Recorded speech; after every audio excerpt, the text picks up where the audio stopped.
విజయవాడలో ధర్నా చౌక్ నందు జరుగుతున్నటువంటి డిఎస్సి విద్యార్థుల ధర్నా కార్యక్రమానికి ఇచ్చేసినటువంటి భారత చైతన్య యోజన పార్టీ అధ్యక్షులు బోడే రామచంద్ర యాదవ్ గారికి స్వాగతం.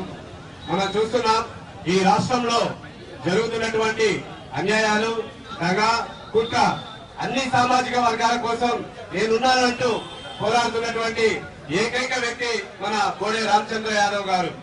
ఇటీవలే చూసాం, అటు రైతుల పక్షాన నిలబడుతూ, విద్యార్థుల పక్షాన నిలబడుతూ, అదేవిధంగా కార్మికుల పక్షాన నిలబడుతూ రాష్ట్రంలో ఎక్కడ ఏ సమస్య వచ్చినా కూడా నేనున్నాను అంటూ ముందుకొచ్చి పోరాటాలకి సిద్ధమవుతూ, అదేవిధంగా ఢిల్లీ నుంచి గల్లీ వరకు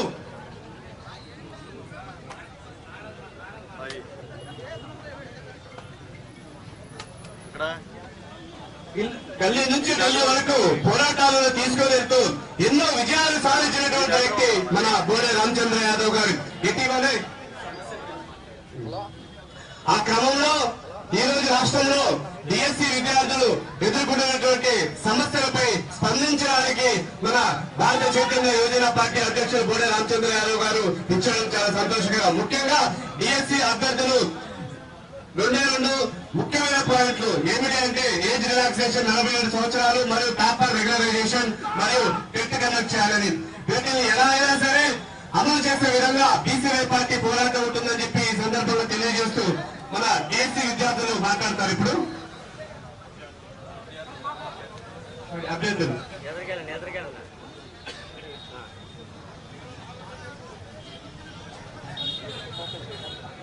గౌరవనీయులైనటువంటి రామచంద్ర యాదవ్ గారికి, మా తరఫున నిలబడడానికి వచ్చినటువంటి రామచంద్ర యాదవ్ గారికి మా డిఎస్సి అభ్యర్థుల తరఫున మా పాదాభి వందనాలు మేము తెలియజేస్తున్నాం. ఎందుకంటే మా డిఎస్సి అభ్యర్థుల తరఫున ఈ రోజు మనకి ఆంధ్రప్రదేశ్ లో ప్రముఖ దినపత్రికలైనటువంటి ఈనాడు గాని, ఆంధ్రజ్యోతి గాని, సాక్షి గాని ఏ ఒక్క పత్రిక కూడా నెల రోజుల నుంచి విద్యార్థులు ధర్నాలు చేస్తున్నా గానీ మా విషయానికి సంబంధించి ఏ పేపర్లోనూ కూడా చిన్న బాక్స్ ఐటమ్ గా కూడా మాకు రాలేదు. ఏ న్యూస్ ఛానల్ కూడా, TV9 లాంటి న్యూస్ ఛానల్ గానీ, ETV2 లాంటి న్యూస్ ఛానల్ గానీ, సాక్షి లాంటి న్యూస్ ఛానల్ గానీ ఏ ఒక్క న్యూస్ ఛానల్ కూడా మమ్మల్ని పట్టించుకోలేదు. అటువంటి సందర్భంలో మా సమస్యలు తెలుసుకుని మా కోసం నిలబడినటువంటి వ్యక్తి ఒక మహనీయుడు రామచంద్ర యాదవ్ గారు. ఈవేళ ఈ సమస్య నెరవేరుతుందా లేదా కాదు, అసలు మా సమస్య పట్టించుకున్నటువంటి నాదులు లేనటువంటి సమయంలో ఈసారి వచ్చి మా కోసం నిలబడడం అనేది నిజంగా చాలా అభినందనైనటువంటి విషయం అండి. ముఖ్యంగా మన బీసీ విద్యార్థులారా ముఖ్యంగా గుర్తుపెట్టుకోండి, గత ఎన్నికల్లో మనం ఏ పార్టీకి బలం చేకూర్చామో ఆ పార్టీయే ఈవేళ మనల్ని దొంగలో దొక్కేసింది. ఎందుకంటే ఏమంటారు, 7 సంవత్సరాలకు ఒకసారి డిఎస్సి వస్తుందండి, లేదా 10 సంవత్సరాలకు ఒకసారి డిఎస్సి వస్తుంది. 7 సంవత్సరాల నుంచి చదువుతున్న వాళ్ళు ఉన్నారు, 10 సంవత్సరాల నుంచి చదువుతున్న ఉన్నారు. చాలా మందికి వయోపరిమితి దాటిపోయిందండి. సార్ మాకు వయోపరిమితి దాటిపోయింది, వయోపరిమితి పెంచండి అన్నప్పుడు రాజకీయ నాయకులు సానుకూలంగా స్పందించి, ముఖ్యంగా యువగలం పాదయాత్రలో లోకేష్ గారు స్పందించి నేను వచ్చినట్టు మీకు వయోపరిమితి పెంచి న్యాయం చేకూరుస్తానన్నారు. అయితే మనకున్నటువంటి డిఎస్సి కన్వీనర్ గాని, పాఠశాల విద్యాశాఖ వాళ్ళు గాని వయోపరిమితి పెంచమని చెప్పేసి రాజకీయ నాయకులు అడిగినప్పుడు మరలా తిరిగి 44 సంవత్సరాలు వేసి మరలా పాఠశాల విద్యాశాఖ పంపడం జరిగిందని చెప్పేసి చెప్పడం జరిగింది. అంటే మా నిరుద్యోగుల పట్ల ఈ రాజకీయ నాయకులకి ఏ మాత్రం కూడా అభిమానం గాని, ఏ మాత్రం గాని కృతజ్ఞతా భావం లేదనడానికి ఇదే ఒకటి ఉదాహరణ. సార్ ఈ 42 నుంచి 44 సంవత్సరాలు పెంచామంటున్నారు సార్. 2018 డిఎస్సిలోను 44 సంవత్సరాలే ఉన్నాయి, 2024 డిఎస్సిలోను 44 సంవత్సరాలే ఉన్నాయి, ఇప్పుడు కూడా 44 సంవత్సరాలు ఉన్నాయి. సార్ మేమేమన్నా అమాయకులమా పెంచారో లేదో తెలుసుకోలేకపోవడానికి? అసలు ఎటువంటి వయోపరిమితి పెంచకుండానే పత్రికల్లోనూ, ప్రింట్ ఛానల్లో, న్యూస్ ఛానల్లో వయోపరిమితి పెంచినట్టుగా చాలా విధాల న్యూస్ స్ప్రెడ్ చేశారు. ఎటువంటి వయోపరిమితిని అయితే ఇక్కడ కూడా పెంచలేదు సార్. అదేవిధంగా సార్ ప్రభుత్వం తరఫున ఉచిత కోచింగ్ అని చెప్పేసి 90 రోజుల కాల పరిమితితో నోటిఫికేషన్ విడుదల చేశారు. ముఖ్యంగా బీసీ విద్యార్థులకి, ఎస్సీ విద్యార్థులకి కోచింగ్ ఇస్తానని చెప్పేసి నోటిఫికేషన్ విడుదల చేశారు. ఏ ఒక్క కోచింగ్ సెంటర్లోనూ కూడా 20 రోజుల కన్నా ఎక్కువగా కోచింగ్ జరగలేదు సార్. మరి ఈ ప్రభుత్వ ధనమంతా కూడా దుర్వినియోగం చేసినటువంటి వ్యక్తులు ఎవరు? మరి మాకు ఇవ్వాల్సిన మిగతా 70 రోజుల సమయాన్ని ఎందుకు నిర్వర్తించలేకపోయారు? ఇవాళ పెట్టినటువంటి డిఎస్సి లో సార్ ఒక కలం బోర్డుతోటి 4 లక్షల మంది విద్యార్థుల్ని అసలు డిఎస్సికి అప్లై చేయడానికి అవకాశం లేకుండా చేశారు మన విద్యాశాఖ మంత్రి గారు. ఎందుకంటే వయోపరిమితిని పెంచకుండా 1,00,000 మందిని అప్లై చేసుకోవడానికి అవకాశం లేకుండా చేశారు.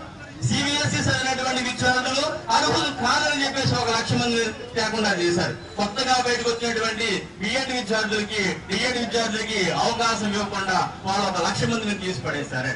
టోటల్ గా 4 లక్షల మంది విద్యార్థులని డిఎస్సికి అప్లై చేసుకోవడానికి అవకాశం లేకుండానే ఒక కలంపొడితోటే బయటికి గెంటేసి మేము ఎక్కువ మందికి అవకాశాలు కల్పిస్తున్నామని చెప్పేసి చెప్తున్నారు. ఎక్కువ మందికి అవకాశం కల్పించడం అంటే ఎక్కువ మందిని బయటకు గెంటేయడమా విద్యాశాఖ మంత్రి గారు అని చెప్పేసి మేము అడుగుతున్నాము సార్. సార్ మాకు 40 రోజుల సమయంలో ఏ విద్యార్థి చదివి పరీక్ష రాయగలుగుతాడు? దీన్ని పెట్టినటువంటి పరీక్షల్లో ప్రతి అప్లికేషన్ కి ప్రతి అభ్యర్థి 4 అప్లికేషన్లు పెట్టాడు.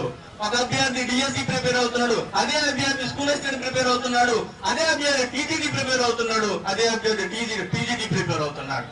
అంటే 4 పరీక్షలకి 40 రోజుల సమయం అంటే ఒక్కొక్క పరీక్షకి 10 రోజుల సమయం ఇచ్చారు సార్ మీరు.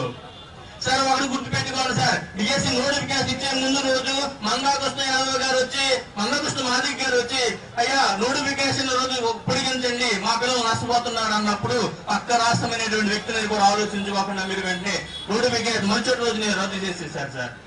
నోటిఫికేషన్ రద్దు చేసి ఒక సామాజిక వర్గానికి న్యాయం చేయడం కోసం 4 నెలల పాటు డిఎస్సిని వాయిదా వేసిన మీరు 4 లక్షల మంది విద్యార్థులు కొంత సమయం ఇవ్వండి, ఎందుకు పట్టించుకోవడం లేదో మాకు అర్థం కావట్లేదు సార్.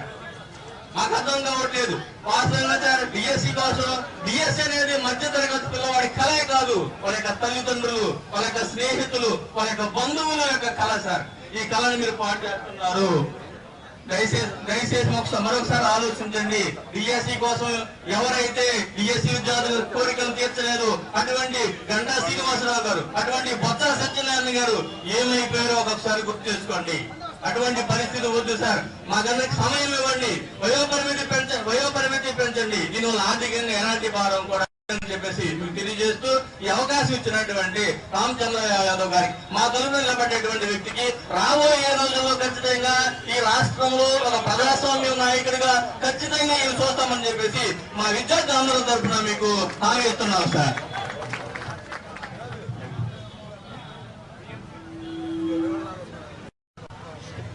సరే, అందరికీ నమస్తే అండి.